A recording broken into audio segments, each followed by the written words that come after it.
कह रहा है कि दो समरूप त्रिभुज है। समरूप का मतलब क्या होता है? जिसका रूप एक ही जैसा हो, ठीक है, छोटा बड़ा हो सके। तो लिखेंगे माना कि दिया है कि, माना नहीं दिया है, दिया नहीं माना ही मानते हैं, तो त्रिभुज का नाम नहीं दिया है तो हमको मान ही नहीं रहे हैं। माना कि ए बी सी तथा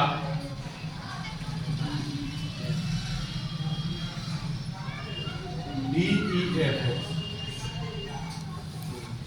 दो त्रिभुज है।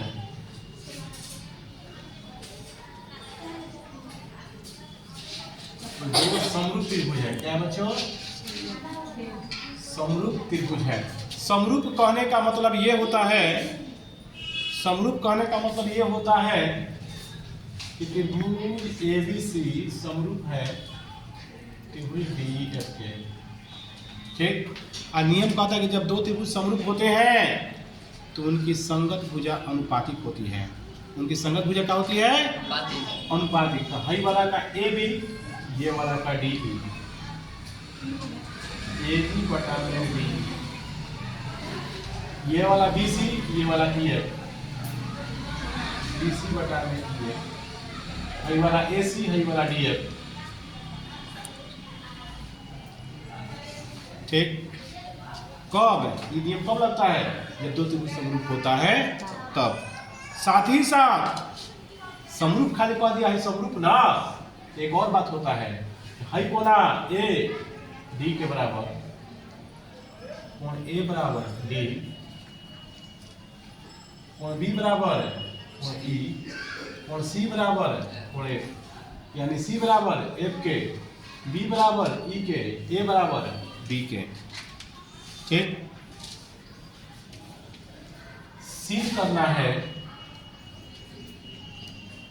सिद्ध करना है,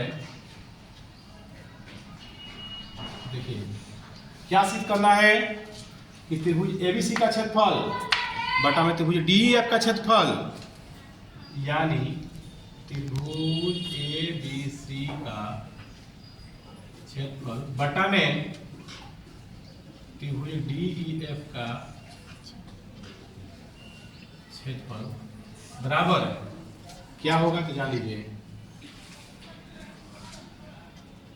ए बी बटा में डी का स्क्वायर बराबर बी सी बटा में ई एफ का स्क्वायर बराबर ए सी बटा में डी एफ का स्क्वायर, ठीक। यही सिद्ध करके हमको आंसर लाना है, ठीक है। रचना, रचना करेंगे हम, तो रचना में क्या करेंगे?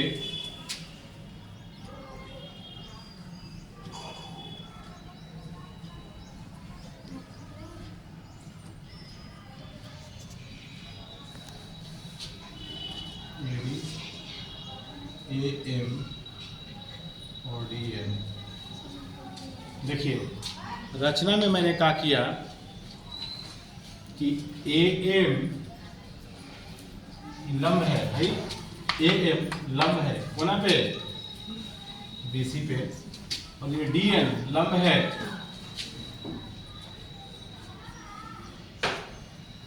ये पे, ठीक। रचना हो गया। अब प्रमाण देखिएगा, मेन होता है प्रमाण। प्रमाण पे ध्यान देना है।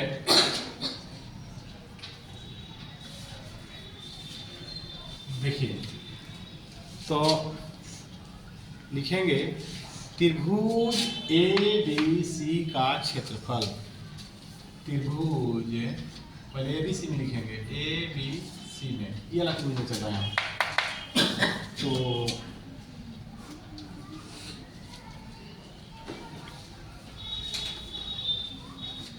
त्रिभुज ए बी सी का क्षेत्रफल, त्रिभुज के क्षेत्रफल में उसने जानते हैं क्या होता है?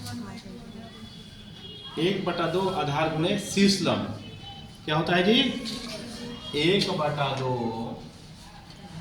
आधार गुणे शीर्ष लंब। सुनिए, तो लिखेंगे त्रिभुज एबीसी का क्षेत्रफल क्या होगा 1/2। आधार किसको कहेंगे? ये वाला क्या कहलाता है? आधार। और इसको क्या कहते हैं? शीर्ष लंब। यानी 1/2 BC गुणे AM। समीकरण 1। अब त्रिभुज DEF में त्रिभुज DEF का क्षेत्रफल बराबर 1/2। ये क्या हो जाएगा? आधार। ये क्या हो जाएगा? शीर्ष लंब DN। समीकरण 2। ठीक। अब समीकरण 1 में 2 का भाग करने पर समीकरण 1 में 2 का भाग करने पर 1 में 2 का भाग कैसे करेंगे?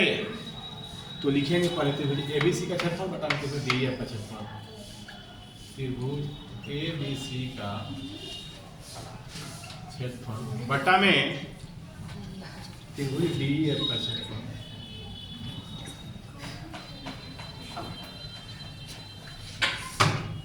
बराबर, देखिए हाई वाला लाइन जो है ऊपर, हाई वाला लाइन लिखेंगे नीचे। तो देखिए हाई वाला लाइन ऊपर वाला, हाई वाला पूरा लाइन ऊपर, हाई वाला नीचे लाइन, हाई वाला लाइन नीचे। 1/2 BC गुणे AM। 1/2 EF गुणे DM। ठीक है। 1/2 कट गया, क्या बचेगा? त्रिभुज एबीसी का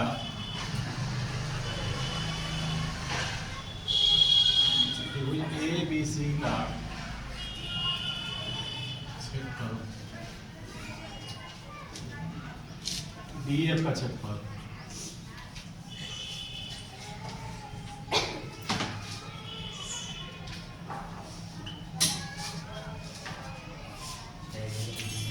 BC बटा में EF है, AM गुणे DM। समीकरण 3। कितना आगे बच्चे? समीकरण 3। अब चलेंगे इस त्रिभुज में हम, देखिए छोटा वाला त्रिभुज ABM और DEN में। इसमें चलेंगे बच्चों ABM तथा DEN में।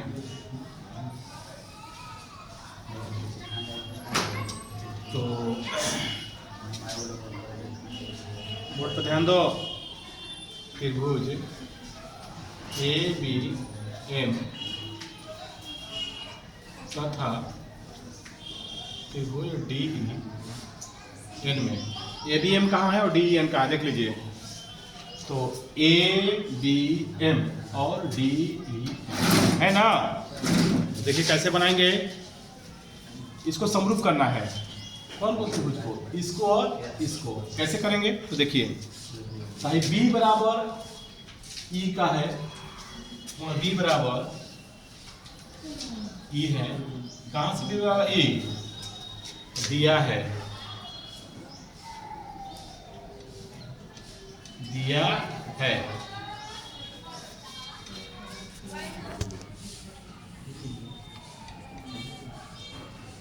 ठीक, B बराबर E के। फिर है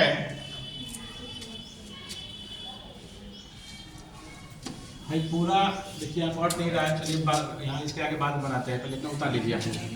यहाँ तक तो हो गया, यहाँ बिटारे हैं। तो चलो ABM और DEN में इसको समरूप करेंगे। इसको जब समरूप कीजिएगा तो देखिए हाई कोना के बराबर है, B बराबर कोना का है E का। हम इस त्रिभुज में चल रहे हैं, तो B बराबर E का है भाई।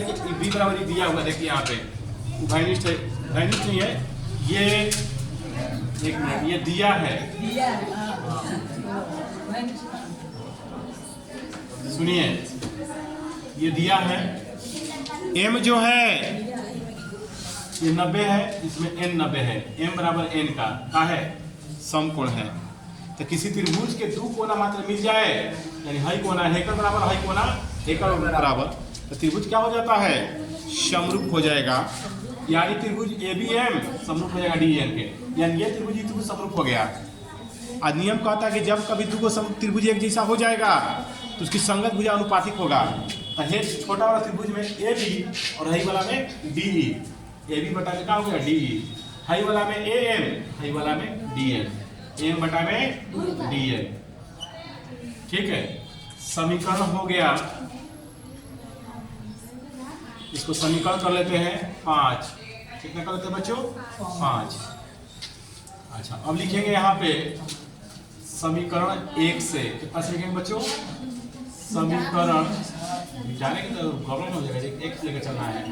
समीकरण 1 से देखिए, एक यही वाला था, तो जहाँ AB बटा D लिखा है वहाँ पर क्या लिख सकते हैं, BC बटा में EF, क्या लिख सकते हैं, BC बटा में EF, यानी AB बटा D हटा कर क्या लिख सकते हैं हम, BC बटा में EF। तो कॉपी में लिखे हैं, मिटा दिए ना सर, मिटा दिए। वो लग रहा था ये। देखिए, लिखेंगे समीकरण 1 से, यहाँ पे एक लिखे थे, मिटा रहे हैं अभी, तो उसमें लिखा हुआ है AB बटा D का मान किसके बराबर है, BC बटा में EF के, और ये वाला AM बटा में DN, AM बटा में DN। तो देखिए समीकरण जो लिखा हुआ है आपका 4, इसमें AM बटा में DN का मान किसके बराबर है, AM बटा DN का मान किसके बराबर है, BC बटा में EF के। तो समीकरण 4 से त्रिभुज ABC का क्षेत्रफल बटा में त्रिभुज DF का क्षेत्रफल बराबर क्या हो जाएगा, BC बटा ये पहले का, एक और BC बटा ये, देखिए BC बटा ये, AM बटा DN की जगह पर क्या लिख देंगे, BC बटा में EF। तो BC में गुणा होगा, क्या हो जाएगा, BC में और EF गुणा होगा, तो BC बटा में EF का स्क्वायर, क्या हो जाएगा, BC बटा में EF का स्क्वायर।